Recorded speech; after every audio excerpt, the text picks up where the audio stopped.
ମୋ ନାଁ ପ୍ରକାଶ ମାଝୀ, ମୋ ବଡ଼ ଭାଇ ଥିଲା କ'ଣ ସେ ଯାଇଥିଲେ ଆରଡ଼ି ଯାଇଥିଲେ ପାଣି ନେଇକି। ସେ ପାଣି ଘାଟ ଏଠୁ ବେତାଳି ଗାଁ ଘାଟରୁ ଉଠେଇକି ଯାଇଥିଲେ।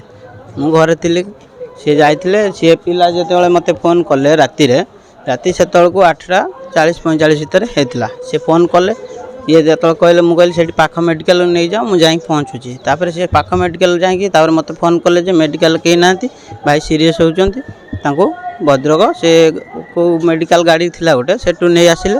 ମୁଁ ଆଗେ ଆସିକି ଭଦ୍ରକରେ ପହଞ୍ଚିଲି। ତାପରେ ଫୋନ୍ କଲେ, କହିଲେ ଭାଇକି ସାପ କାମୁଡ଼ି ଦେଇଛି। ସେଥିପାଇଁକା ମୁଁ ତାଙ୍କୁ କହିଲି ତୁମେ ସେଇ ପାଖ ମେଡ଼ିକାଲ ନିଅ। ପାଖ ମେଡ଼ିକାଲ ସେ ନେଇକି ଗଲା ପରେ ସେ ସେଠୁ ଫୋନ୍ କରି କହିଲେ ଯେ ଏଠି ମେଡ଼ିକାଲରେ କେହି ନାହାନ୍ତି।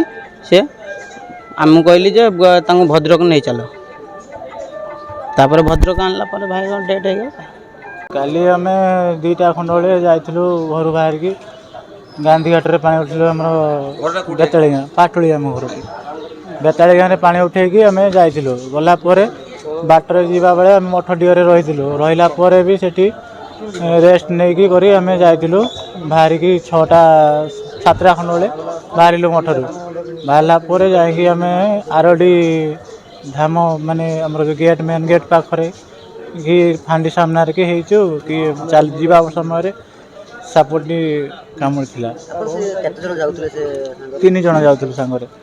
3 ଜଣ ଗଲା ଭିତରେ ସେଇଠି କାମୁଡ଼ିଲା ତଳେ କହିଲା ମୋ ଗୋଡ଼କୁ କ'ଣ ଗୋଟେ କାମୁଡ଼ି ଦେଲା। ଦେଖିଲା ବେଳକୁ ଗୋଟେ ସାପ କାମୁଡ଼ିକି ପଳେଇଲା ସାଇଡ଼୍କି। ଆଉ ତାକୁ ନେଇକି ସେଇଠୁ କହିଲା ମୋ ମୁଣ୍ଡ ବୁଲଉଛି। ସେଇଠି ପଡ଼ିଗଲା ତଳେ ନେଇକି ଆରଡ଼ି ମେଡ଼ିକାଲକୁ ଗଲୁ। ମେଡ଼ିକାଲ ଗଲାବେଳକୁ ସେଠି ଡକ୍ଟର କୌଣସି ଡକ୍ଟର ନଥିଲେ। ସେଠୁ ଆମ୍ବୁଲାନ୍ସ 108କୁ ଫୋନ୍ କଲା ପରେ 108 ବାଲା କହିଲେ ଯେ ମତରେ ଅଛି, ଏଠି ଆଭେଲେବୁଲ୍ ନାହିଁ, ମତରେ ହେବ। ସେଠି ଯେଉଁ ଆମର ମେଡ଼ିସିନ ଯେଉଁ ଗାଡ଼ି ଆମର 108 ଟାଇପ୍ର ଆସୁନି, ସେଇ ଗାଡ଼ିରେ ଆମେ ଭଦ୍ରକ ନେଇକି ଆସିଲୁ। ଭଦ୍ରକ ନେଇକି ଆସିଲା ବେଳେ ବାଟରେ ମାନେ ତାଙ୍କର ନିଶ୍ୱାସ ବନ୍ଦ ହେଇଗଲା। ଭଦ୍ରକ ମେଡ଼ିକାଲ ଆଣିଲା ପରେ ଡକ୍ଟର ମନା କଲେ ଯେ ଆଉ ନାହାନ୍ତି। ସେଠି ଟ୍ରିଟମେଣ୍ଟ ହେଇଥାନ୍ତା କି ପ୍ରାୟତଃ କିଛିଟା ଆମେ ସେଫ୍ ପାଇଯାଇଥାନ୍ତୁ କି ଭଦ୍ରକ ଆଣିଗଲା ପର୍ଯ୍ୟନ୍ତ ଯଦି ଟ୍ରିଟମେଣ୍ଟଟା ହେଇଥାନ୍ତା କିଛି ରହିଯାଇଥାନ୍ତା ଜୀବନଟା, ମୁଁ ସେଇଟା ଭାବୁଥିଲି।